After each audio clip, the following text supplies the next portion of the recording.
नागणेची माता की जय हो। आप सब कैसे हो? अच्छे हो ना?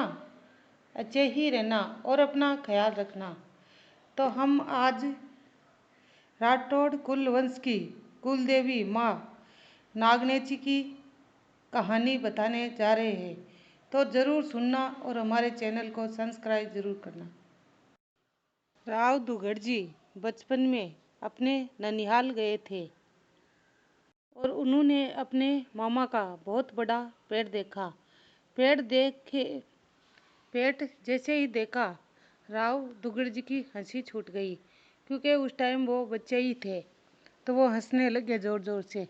वो हंसे तो उनके मामा जी को गुस्सा आ गया, और तब उनके मामा जी को गुस्सा आ जाता है और उनके मामा जी राव दुगड़ जी को कहते हैं, अरे भांजा, तुम तो मेरे मोटा पेड़ देख के हंस रहे हो, लेकिन तुम्हारे दादाजी तो अपनी कुल देवी की मूर्ति भी ना लाके आ पाए, और तुम बिना कुल देवी के हो, इसलिए ही तो तुम्हारा कोई ठौर ठिकाना नहीं है, और मूर्ति ना लाने के कारण पूरा जगत हंसता है तुमको।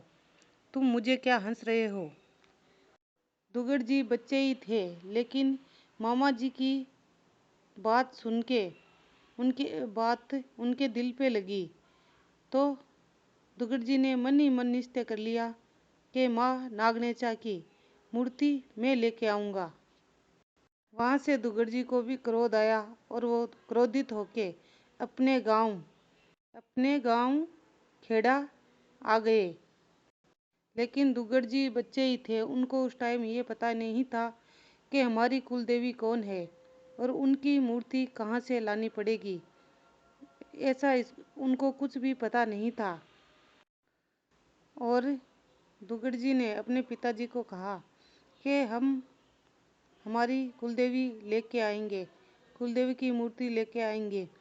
हमें पराये तो क्या, अपने ही ताने मार रहे हैं, इसलिए मैं मूर्ति लेके आऊँगा। आप मुझे बताइए पिताजी, मूर्ति कहाँ है? लेकिन उनके पिताजी ने कहा, देखो तुम अभी बच्चे हो, नहीं ला पाओगे।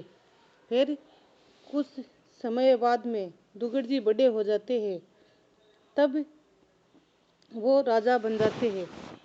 राजा बनने के बाद में वो एक जंगल की ओर चले जाते हैं, और जंगल में दुगड़ जी घोर तपस्या करते हैं।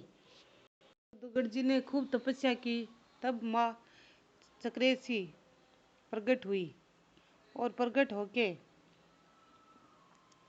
दुगड़ जी को दर्शन दिए। तो दुगड़ जी ने कहा, हमारी कुलदेवी कहाँ है और हम उनकी मूर्ति कहाँ से लाए और कैसे लाए? तब माता ने कहा, अभी नहीं, कुछ दिन बाद में लेके आना। तुम्हारे कुलदेवी की मूर्ति कनौज में है। अब कुछ दिनों बाद में उनके पिताजी का स्वर्गवास हो गया और फिर वो राजा बन गए।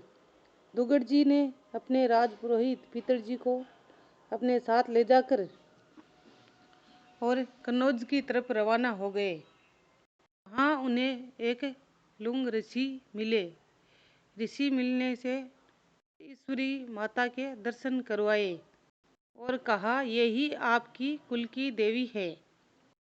तब वहाँ उन महात्मा ने सेवा पूजा की और पूरी विधि पुराण से अपनी कुल देवी की मूर्ति ले जाने लगे। तभी वहाँ माता की वाणी गूंजी, मैं ऐसे तुम्हारे साथ नहीं चलूँगी। जब वो मूर्ति ले जाने के लिए रवाना हुए तो माता की वाणी गूंजी और माता बोली कि मैं ऐसे तुम्हारे साथ नहीं चलूँगी। तब दुगड़ जी ने कहा कि माता, आप मेरे साथ चलोगी तो मुझे कैसे पता चलेगा कि आप मेरे साथ चल रही हो? तो माता ने कहा कि तुम्हें मूर्ति ले जाने की ज़रूरत नहीं है, मूर्ति तो ले जाओ, लेकिन मैं तुम्हारे साथ स्वयं चल रही हूँ पंखुड़ी बन के। लेकिन एक बात का ध्यान रहे, तुम्हारे सामने कोई भी संकट आ जाए, कोई भी बाधा आ जाए, लेकिन तुम रास्ते में रुकोगे नहीं। अगर तुम रुक गए तो मैं वहीं रुक जाऊंगी और वहां से आगे नहीं जाऊंगी।